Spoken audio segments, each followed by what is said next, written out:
자, 이제 5강 유치권을 시작하겠습니다. 유치권은 많게는 3문제까지 나오고 있습니다. 일단 3가지를 먼저 좀 외우고 시작하겠습니다. 유치권은 먼저 법정담보 물권인데, 여기서 법정이란 임의규정입니다. 물권법이지만 임의규정이죠. 따라서 유치권 폐지하거나 포기 약정 가능합니다. 자, 그럼 유치권 포기는 사전에 하든 사후에든 가능합니다. 다 가능해요. 그럼 이게 유치권이 소멸했죠. 따라서 유치권이 소멸했다라고 당사자 상대방뿐만 아니라 제3자, 당사자 상대방뿐만 아니라 제3자 누구라도 주장할 수 있습니다. 어차피 유치권이 소멸했으니까 그 효과를 누구라도 주장할 수 있습니다. 다음 두 번째로 이제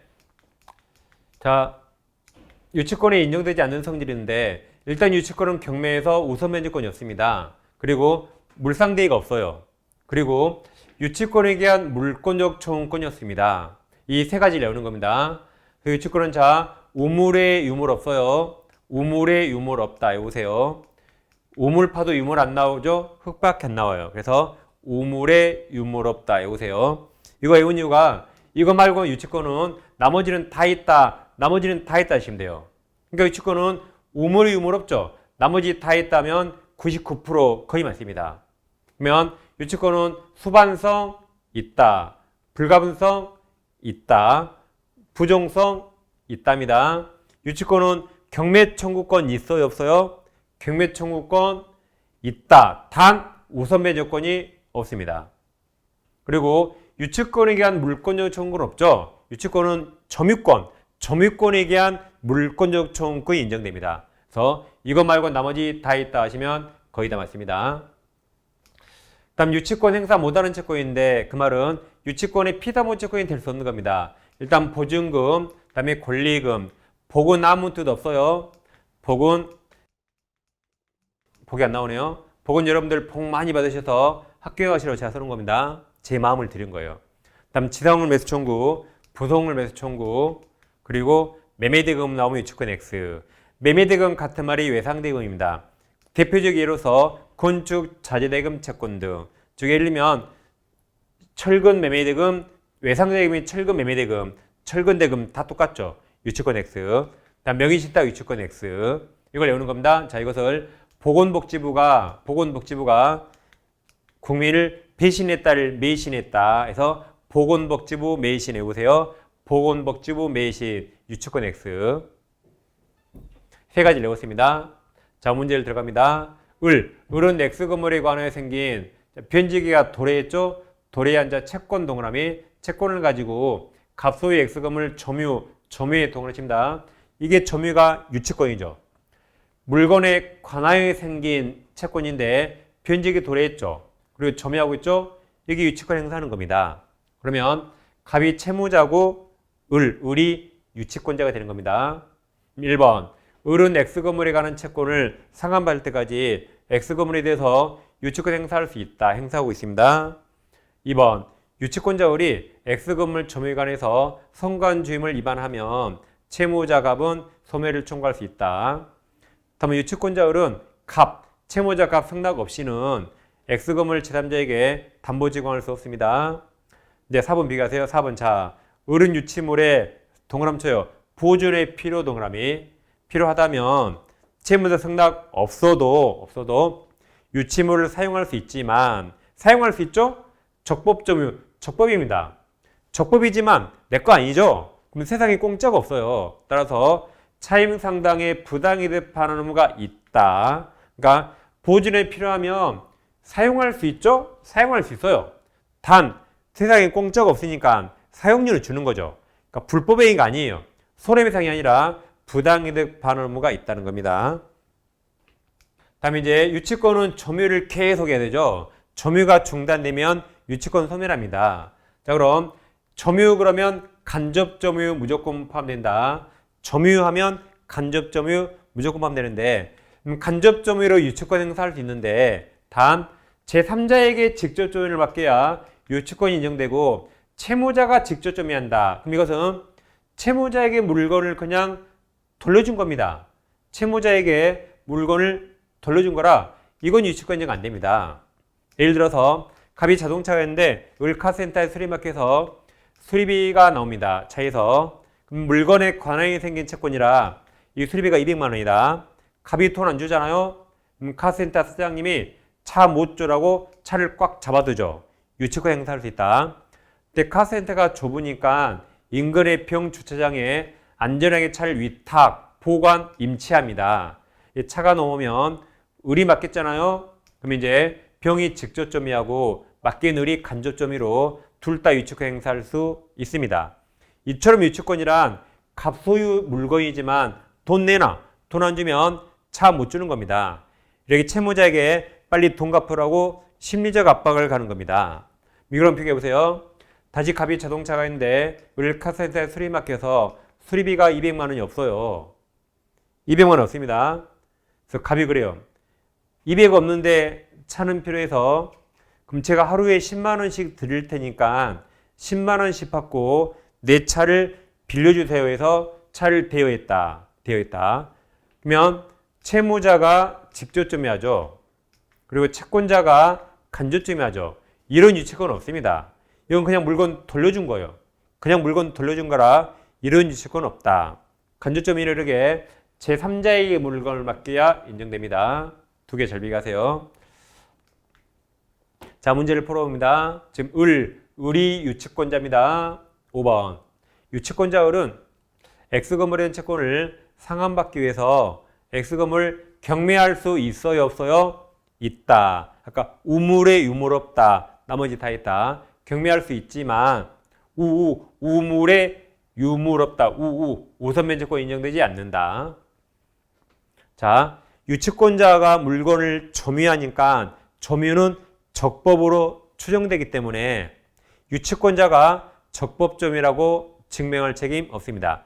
상대방 측에서 불법이라고 증명이 돼요. 그래서 상대방 갑은 유치권을 배척하기 위해서 유치권자 을점유가 불법행위라는 것임을 증명해야 됩니다. 7번 을이 제3자 동그라미 제3자와의 점유 매각관계에서 X건물을 간접점유하는 경우 유치권 소멸하지 않는다. 왜 그래요? 제3자에게 맡겼으니까. 8번 비교. 8번은 자 채무자 갑 동그라미 직접점유 동그라미. 그럼 그냥 돌려준 거예요. 다시 채무자에게 그냥 돌려준 거예요. 이건 인정되지 않는다 그랬죠 아까. 그래서 7번 8번 두 개 잘 비교하세요. 3자는 인정되고 채무자는 인정되지 않는다. 자, 유치권은 점유가 계속해야 됩니다. 9번 제3자병이 건물에 자 동그라미 쳐요. 점유 침탈 동그라미. 침탈한 경우 을 유치권은 소멸하며 을이 점유물 반환 조건을 행사해서 동그라미 쳐보세요. 점유를 회복 동그라미. 회복하면 이제 을 유치권은 대사라는 거죠. 회복했으니까. 10번 X건물의 경매일자에서 정의 그 소유권을 취득한 경우 정의 경락인. 자, 을은 경락인에게 X건물에 관한 채권 상환 청구할 수 없으나 유치권으로 대항할 수 있다. 자, 채권은 채무자에게만 행사해야 되죠. 정은 얼굴 본 적 없죠? 정은 채무자 아니니까 행사할 수 없으나 유치권은 물권이라 누구에게나 행사할 수 있답니다. 11번 유치권 행사는 채권 소멸시 진행에 영향을 미치지 아니한다. 따라서 을이 유치권 행사하는 동안 피담은 채권 소멸시 진행합니다. 유치권과 채권 별개입니다. 다음에 유치권자 권리로서 자 아까 했죠. 채권은 채무자에게만 행사할 수 있다. 유치권은 물권으로서 누구에게나 행사할 수 있습니다. 예를 들어서 갑과 을이 건설 도급계약 맺어가지고 수급인이 건물을 완성하더라도 보통 건물은 도급인 소유가 됩니다. 도급인 소유. 근데 우리 공사대금 채권 못 받은 게 있어요. 이 10억이라고 가져보세요. 아직 우리 공사대금 채권 못 받은 게 있다. 3억으로 가정해 봅니다. 그럼 갑이 안 주면 을은 갑소유 건물을 점유하면서 유치권 행사할 수 있죠. 행사하고 있는데 이 건물이 경매가 나와서 병이 경락받았습니다. 그럼 을은 병을 쫓아가서 네 건물에 3억을 제출했거든. 그 3억 내놓으라고 경락인 병에게 변제 청구할 수 있습니까? 할 수 없습니다. 채권은 누구한테? 채무자 갑에게만 행사해야 돼요. 병을 얼굴 적 없죠? 병에게 행사할 수 없습니다. 단 그와 비교해서 유치권은 물권이라 경락인을 포함해서 전 세계 누구에게나 행사할 수 있다. 유치권 누구에게나 행사할 수 있어요. 근데 채권은 채무자에게만 행사해야 되고 유치권은 누구에게나 행사할 수 있다. 그러니까 보세요. 그러니까 원래 을은 3억 달러 못하고 병은 원래 3억 줄 필요 없습니다. 근데 을은 안 나갈 수 있거든요. 안 나갈 수 있으니까 보통 실생활에서는 병이 3억 줄 필요 없지만 을이 안 나갈 수 있으니까 10억에서 3억을 빼면 7억이죠. 그래서 병이 일부러 7억 이하로 이렇게 경매를 받습니다. 7억 이하로. 그리고 원래 내가 3억을 줄 필요 없지만 그냥 내 돈으로 을 3억 줍니다. 그럼 을이 나가겠죠. 그럼 비었잖아요. 그럼 병이 당장 들어가 점유할 수 있죠. 그럼 우리 5억 5천에 경매받고 을에게 3억을 줄 필요 없지만 3억 줬잖아요. 그럼 총 10억짜리를 한 8억 5천에 상골이 되는 겁니다. 근데 원래 달라 못하고 원래 줄 필요 없어요. 병은 이 건물 3년간 점유할 생각 없어요. 3년 후를 내다보고 경매받은 겁니다. 그럼 병이 10원도 안 줘도 상관없습니다. 그래서 원래 달라 못한다. 근데 유치권 행사할 수 있다. 두 개를 잘 비교합니다. 이처럼 유치권자는 경락인에게 못 나가라고 대항할 수 있잖아요. 이처럼 건물의 유치권자는 경락인 매수인에게 못 나가라고 대항할 수 있습니다. 그러니까 실생활에 가짜 유치권이 많아요. 가짜. 그래서 이 가짜를 막해서 우리 대법원은 경매 신청 등기, 경매 등기 전에 유치권을 취득한 사람은 가짜일 확률이 거의 없으니까 못 나가라고 대항할 수 있지만 경매 등기 후에 유치권을 취득하면 혹시 경매 등기 후에 가짜가 나오니까 이 가짜를 막기 위해서 잘 들어보세요. 가짜를 막기 위해서 이 진짜면 성립합니다. 경매 등기 후라도 진짜면 유치권 성립해요. 근데 성립하더라도 한 명 경락일에게는 대항할 수 없다고 판시합니다. 그러니까 경매 등기 후 진짜라도 대항할 수 없어요. 그러니까 가짜가 나올 수 없죠. 가짜가. 이렇게 판시함으로써 경매 등기 후에 나올 가짜라의 미연에 방지하는 겁니다. 그러면 경매 신청하면 경매로 인해서 압류력이 생깁니다. 같은 말이에요. 경매 등기 전후나 경매로 인한 압류력 발생 전후 같은 말입니다.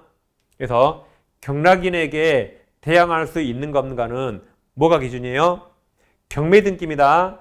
또는 경매로 인한 압류가 기준이에요. 저당권 아니에요. 가압류 아닙니다. 저당권 아니다. 가압류 아니다. 뭐가 기준이에요? 경매 등기나 또는 경매로 인한 압류가 기준이고 저당권이나 가압류가 기준이 아닙니다. 왜냐하면 경매 등기 후에 가짜가 나오니까 경매 등기가 기준입니다. 다른 건 절대 운동하면 안 됩니다. 자, 이제 우리 유치권자입니다. 만약에 X건물에 압류 여력이 발생한 후 동그라미 후 그럼 행사할 수 없다요. 후에 을이 X건물 점유를 이전받은 경우 그럼 이제 유치권 취득했네요. 그러면 압류 여력 발생한 후에 유치권 성립했죠. 그럼 을은 X건물 경매로 인한 매수인 병에게 경락인에게 행사할 수 없답니다. 13번 만약에 X건물에 압류율이 발생한 또 후 동그라미 그럼 또 없다요. 을 피담원초권 변제기가 도래한 경우 그럼 변제기에 인제 도래하면 이제 유치권 행사할 수 있죠. 이제 그럼 경매 등기 후에 유치권이 성립했어요. 그러면 경락인에게 행사할 수 없다. 14번 X건물의 압류력이 발생하기 전에 우리 유치권 취득 동그라미 그러면 경매 등기 전에 취득했으니까 대항할 수 있다. 그 다음 말에 절대 속으면 안 됩니다. 을의 유치권보다 선순위 저당권이 기준 아니에요. 아까 압류 효력 발생 전이 기준이었습니다. 저당권이 있었던 경우도 을은 경락인 병에게 대항할 수 있다, 행사할 수 있다 그래서요. 저당권이 아니다. 그 다음 가압류가 아니라 했어요.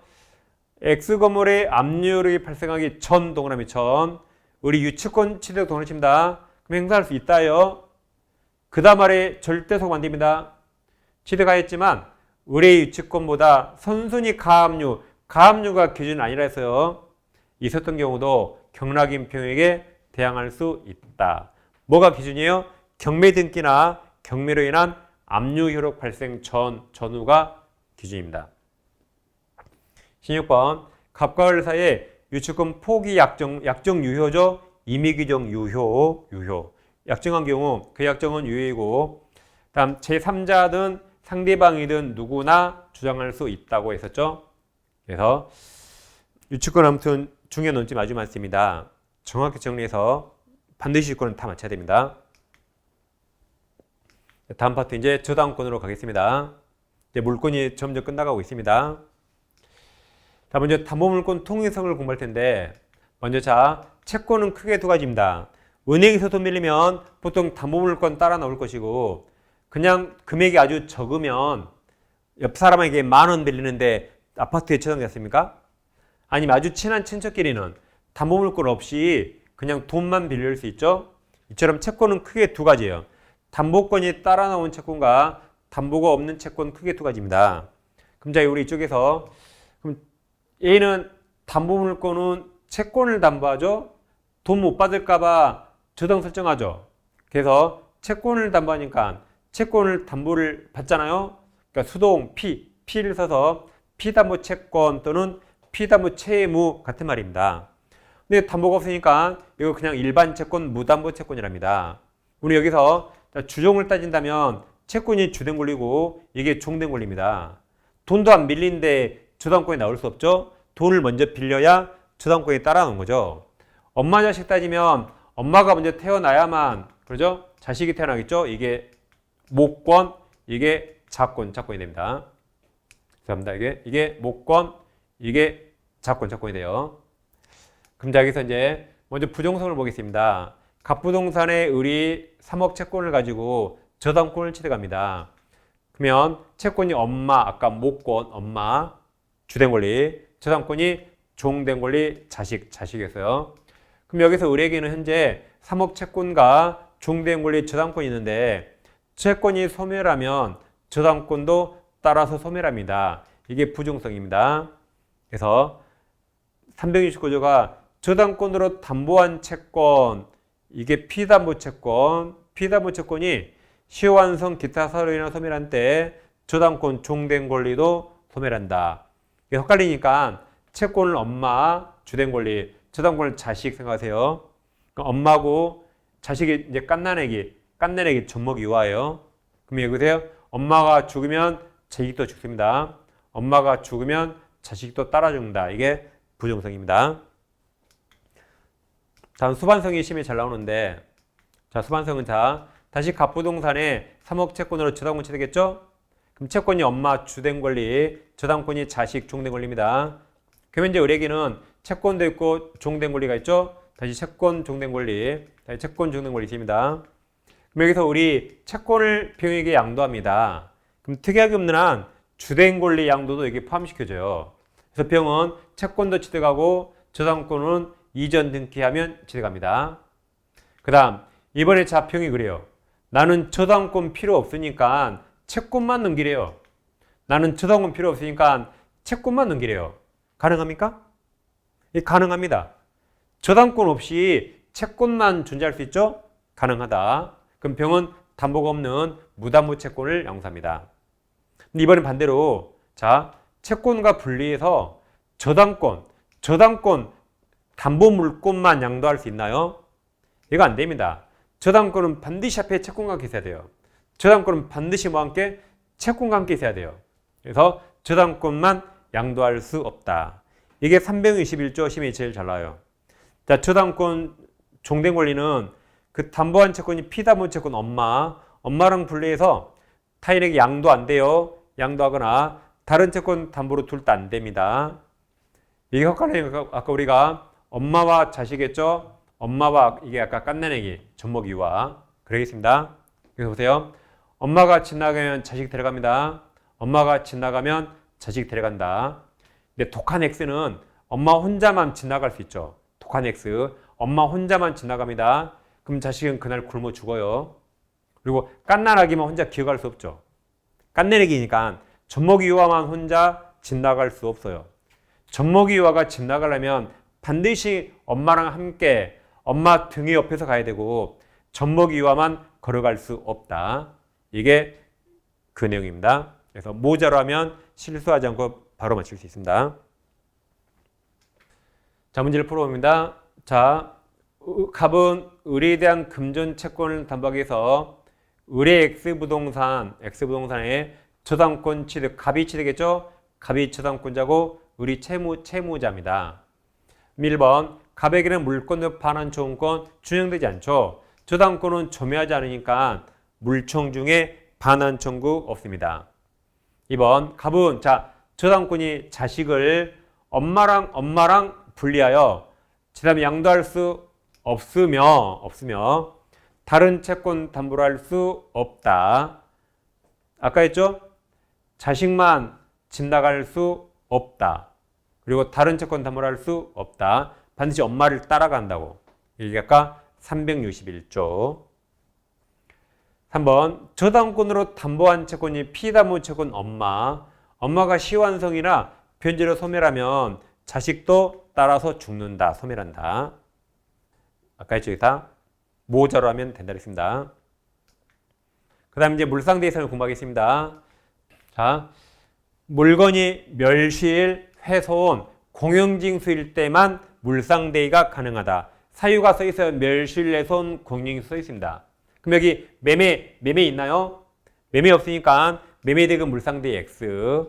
임대차 없죠? 임대차 없으니까 차임 X입니다. 써 있어요. 멸실, 훼손, 공용징수라고. 그 다음 물상대위는 압류 제3자도 가능한데 단 설정자, 빚쟁이, 설정자에게 인도되기 전에 압류해야 돼요. 설정자에게 인도돼 버리면 그때 물상대위 못합니다. 전에 해야 된다. 자, 그럼 이제 갑에게 건물이 있는데 을이 3억 채권으로 건물의 저당권을 취득합니다. 근데 이제 이 건물이 화재로 소실됩니다. 그러면 만약에 화재 보험 들었다면 화재 보험금 청구권이 생겨요. 그러면 저당 목적물이 건물이 없어지고 대신 생긴 가치역 변형물 있죠. 이걸 저당권자가 압류해서 먼저 받아갑니다. 이를 물상대위랍니다. 압류는 누가 해도 상관없어요. 누가 해도 상관없다. 단 언제까지? 설정자 갑에게 인도되기 전에 압류해야 돼요. 인도되면 그때는 물상대위 못합니다. 즉 갑돈과 이 보험금이 섞이면 안 됩니다. 섞이기 전에 압류해야 된다. 자, 4번입니다. 갑은 X부동산 소실로 인하여 을이 취득한 화재 보험금 청구권에 대해서 물상대위 행사할 수 있다. 이 경우 대여할 물건이 제3자 의해서 압류도 되죠? 압류된 경우 물상대위성 있다. 한편 을에게 대여할 물건이 인도된 후 동그라미 후에 갑이 그 물건을 압류한 경우 이미 늦었어요. 물상대위 행사할 수 없다. 압류되기 전에 하라 그랬습니다. 다음 저 5번은 저당권이 설정된 을의 토지가 공익사업을 위한 토지 취득 및 보상의 법률에 따라 다음 협의취득 동그라미. 협의취득을 두 글자로 뭐라 할까요? 협의취득? 협치? 매매된 경우 갑은 그 보상금 동그라미 실질이 매매대금에 대해서 물상대위 행사할 수 없다. 아까 매매 X, 임대차 차임 X 그랬죠. 멸실훼손, 공용징수라고 사유가 정해 있습니다. 그 다음 을이 갑에게 이행기의 PP, 아까 P였죠? 깊이 혼나 말소등기 없이 피담보 채무를 변제하면 갑명의 저당권은 말소등기 없이도 소멸한다. 그럼 7번에 대입합니다. 갑의 저당권의 PPP, 깊이 혼나 말소등기 없이 피담보 채권 소멸 후 그 말소등기 전에 그래도 이미 소멸해서 무효, 저당권은 무효. 소멸하기 전에, 등기하기 전에 피담보 채권 전부 명령이 법원명령을 받아 저당권 이전 등기 동그라미. 그럼 무효죠. 이게 말소 등기 없이 무효죠. 0. 그럼 이전 등기 너도 0, 무효. 등기한 경우 경남병은 무효니까 취득할 수 없다. 무효니까. 그래서 소멸 후 말소 등기 전에 PPP 이건 무효죠. 무효 0. 그러니까 이전 등기도 무효 0. 0은 0 합니다. 8번 저당권 등기 효력 발생 요건이고 존속 요건 아니라 그랬죠. 감명의 저당권 등기가 자 불법 말소 동그라미 그럼 두 글자로 유효 했잖아요. 그렇죠? 원인 없이 말소라고 있고 유효라고 있는다. 살아있네 유효. 말소되더라도 저당권 소멸하지 않는다. 10번 9번과 비교합니다. 9번은 감명의 저당권 등기가 이제 불법 말소가 중요한지 알았는데 그 뒤에 경매가 더 중요해요. 경매 동그라미. 보세요. 경매는 모든 저당권 다 소멸하죠.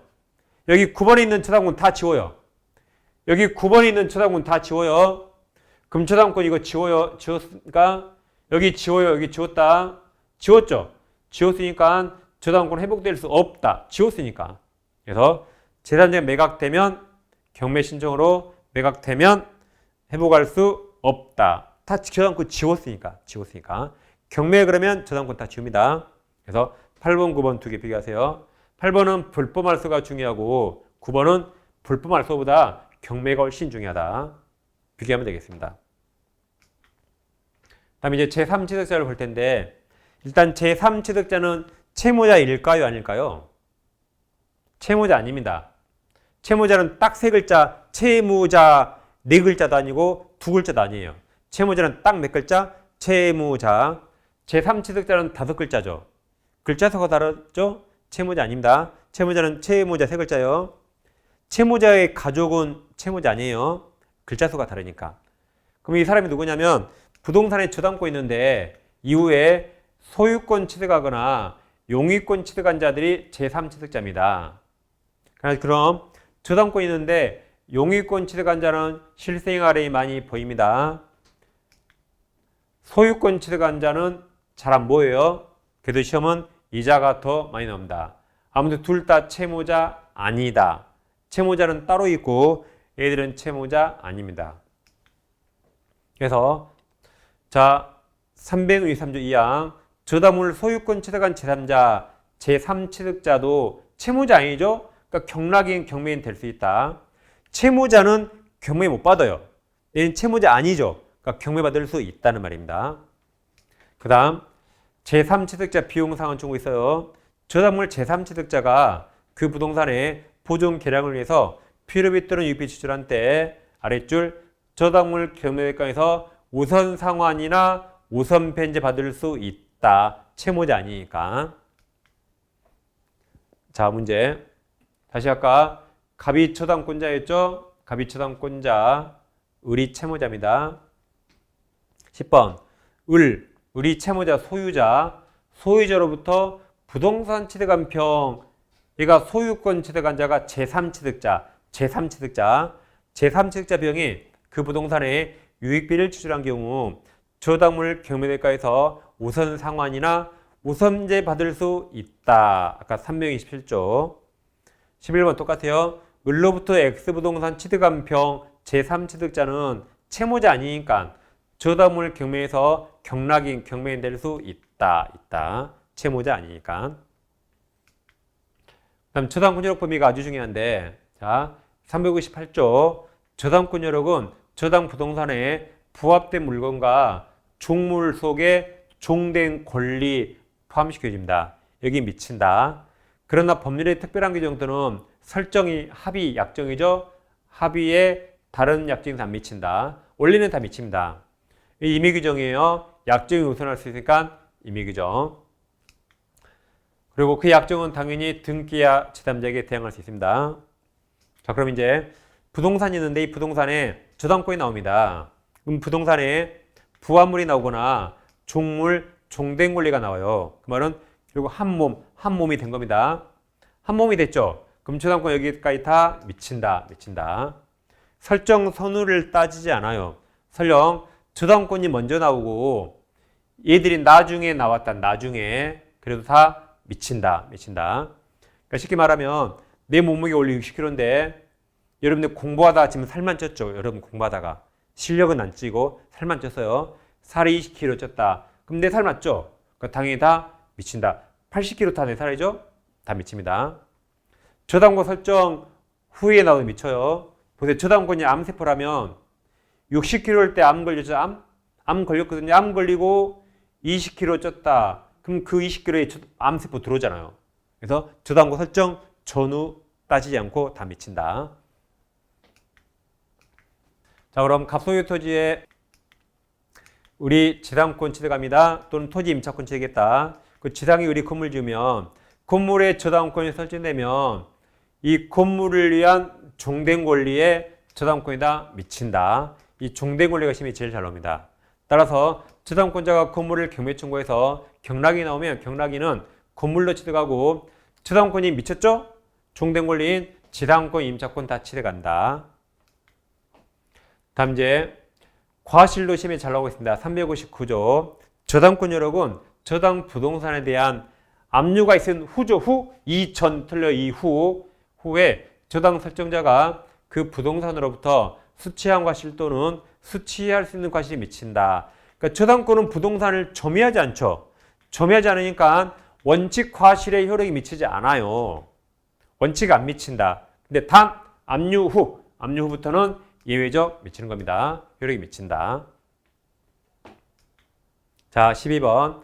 갑의 저당권 효력은 X부동산에 부합될 물건에 미치며 이 경우 그 효력은 저당권 설정 당시에 이미 부합된 물건에 한하지 않고 그 후에 부합된 물건에도 다 미친다.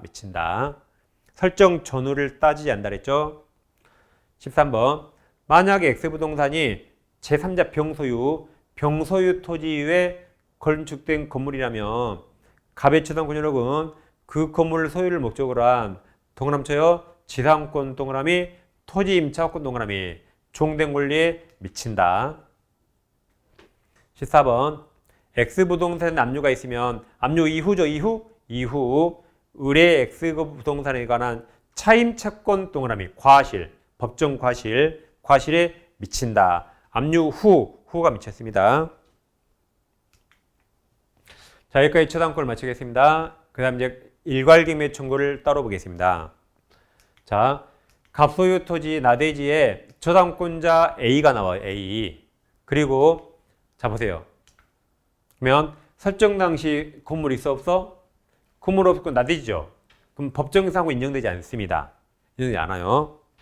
그럼 건물이 철거되니까 철거될까봐 일괄경매를 인정합니다. 그러니까 일괄경매 청구는 법정지상권이 성립하면 인정하지 않아요. 건물이 법정지상권이 성립하면 건물이 철거되지 않으니까 인정할 필요 없습니다. 여기처럼 법정지상권이 성립하지 않으니까 건물이 철거될 우려가 있으니까 그때 인정하는 겁니다. 그리고 이제 갑이 다시 건물 신축합니다. 근데 이제 저당권자가 돈을 받아서 저당물이 건물을 경매해서 을이 경락받아요. 지상의 각 건물 법정상권 발생하지 않습니다. 그럼 철거되면 아깝잖아요. 따라서 보세요. 분명히 건물에 저당권이 없죠. 없는데도 건물까지 경매할 수 있습니다. 그때는 동일하게 이렇게 경락을 시켜요. 그래 내가 내 건물 철거하지 않겠죠. 단 건물에 저당권이 없었으니까 건물 경매대가에서는 우선면제 받을 수 없고 토지대가에서만 우선면제 받을 수 있습니다. 그럼 토지에서만 우선면제 받으면 돈 다 못 받을지 모르니까 일괄경매 청구할 의무가 없습니다. 의무가 없어요. 선택할 수 있다. 선택할 수 있는 거지 의무가 없다. 이처럼 저당권이 없죠. 그 건물까지 경매하려면 저당권이 설정자 빚쟁이 소유 건물이어야 돼요. 그래야 저당권이 없는 건물까지 경매할 수 있습니다. 따라서 처음에 갑건물이면 일괄경매 청구할 수 있죠.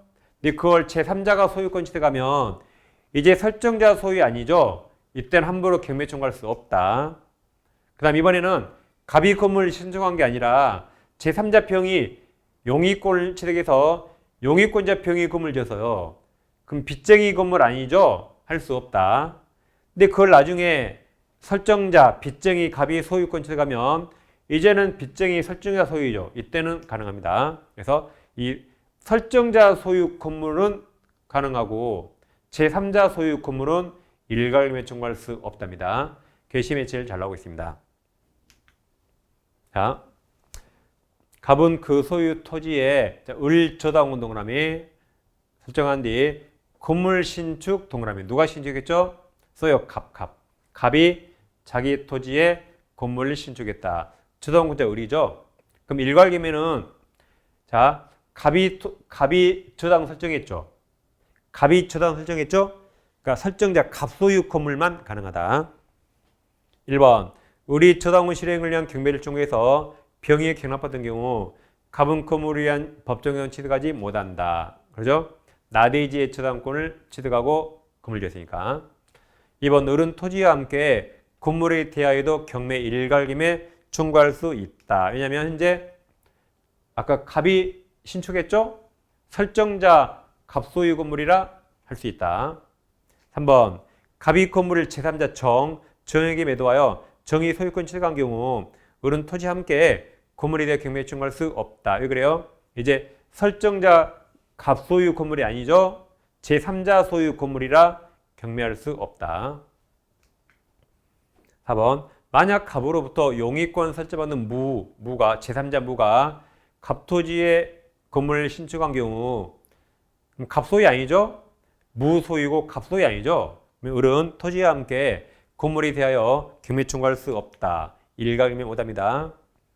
5번 만약 갑으로부터 용의권 설정받은 무가 갑토지에 건물을 신축하였는데 그 건물 소유권을 갑이 취득했네요.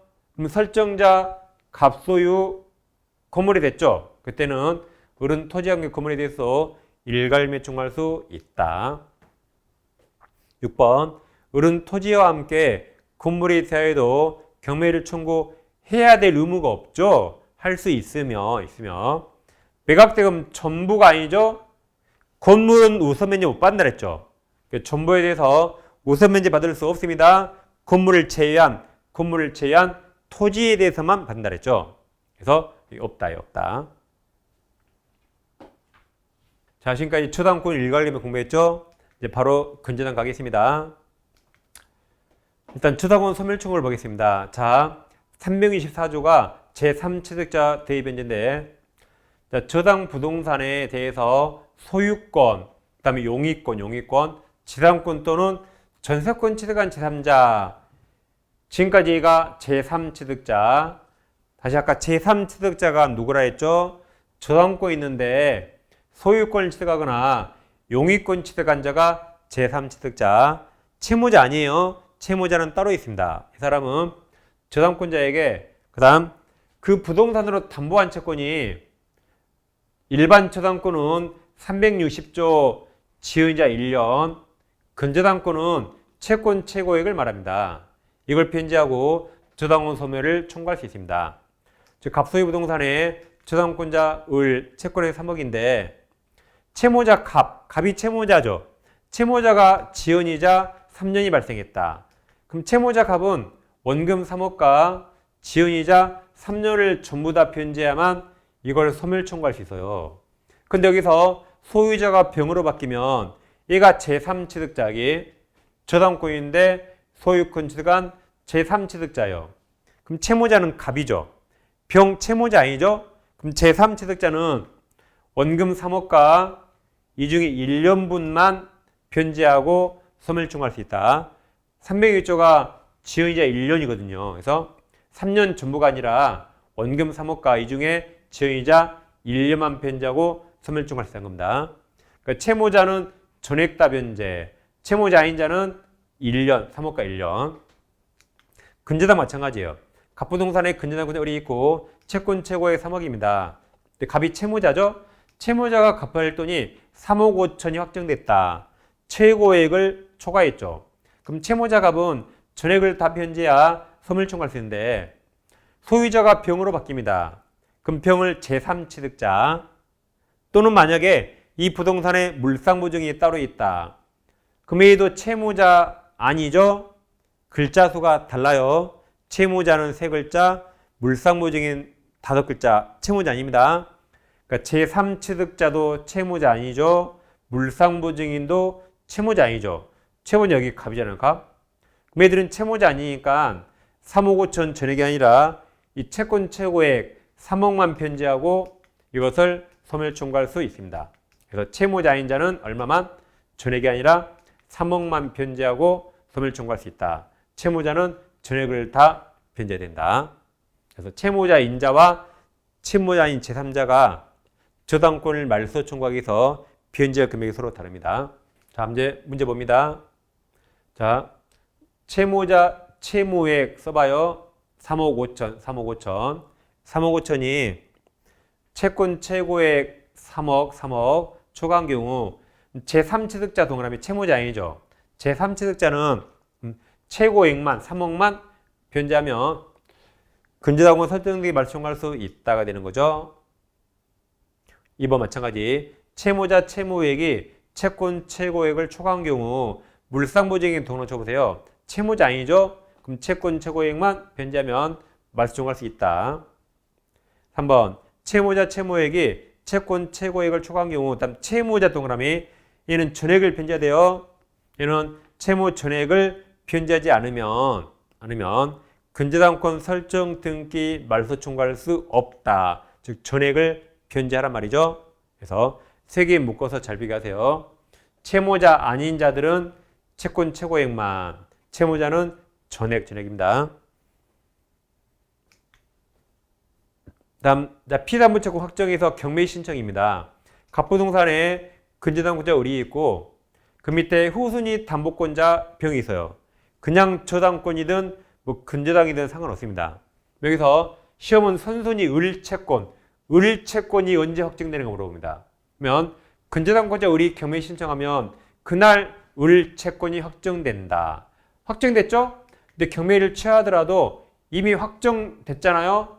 경매는 없앴지 확정효과는 번복되지 않습니다. 근데 을보다 후순위 담보권자가 경매 신청하면 경매가 중단될지 모르거든요. 그래서 그때 자 보세요. 병채권이 아니라 을채권인 매각되고 완납 시 확정됩니다. 누구 채권? 을채권. 시험 을채권을 물어본다 했어요. 자, 4번. 자, 을이 근저당권자예요. 을이 근저당권자. 갑이 채무자입니다. 4번에서 근저당권자가 목적 부동산을 경매 신청한 경우 그 근저당권의 피담보채권은 경매 신청한테 확정되며 그 경매를 취하더라도 확정효과는 번복되지 않는다. 5번 을보다 후순위 담보권자가 목적 부동산을 경매 신청한 경우 그 다음 선순위 을의 근저당권의 피담보채권은 매각되고 완납한 때 확정된다. 두 개를 잘 비교하세요. 다음 근저당 소멸 청구했는데 갑부동산에 근저당권 을이 있습니다. 근데 여기서 소유자가 병으로 바뀌면 병이 아까 제3취득자. 근데 이 채권액이 변제가 됐다. 그럼 이거 말소 청구하겠죠. 그럼 말소 청구는 보통 물권적 청구권이라 현재 물권자 병이 말소 청구할 수 있죠. 이건 물권자가 청구하는 물권적 청구권입니다. 문제는 종전 소유자 갑이 말소 청구할 수 있는가? 할 수 있어요. 단 얘는 현재 소유자 아니죠. 그러니까 현재 물권자 아니죠. 그러니까 이건 물권적 청구권이 아니라 채권적 청구권입니다. 그래서 잘 보세요. 우리 시험범위 모든 말소 청구는 물청이에요. 우리 시험범위에서 모든 말소 청구는 물청인데 이거 딱 하나면 유일하게 채권적 청구권이고 나머지 모든 말소 청구는 물청이에요. 보세요. 앞글자 미음 치읓 멸치가 아니라 미음 치읓이 뭐예요? 말소 청구는 물청, 멸치가 아니에요. 근데 이거 종전 소유자 딱 하나면 유일하게 채청입니다.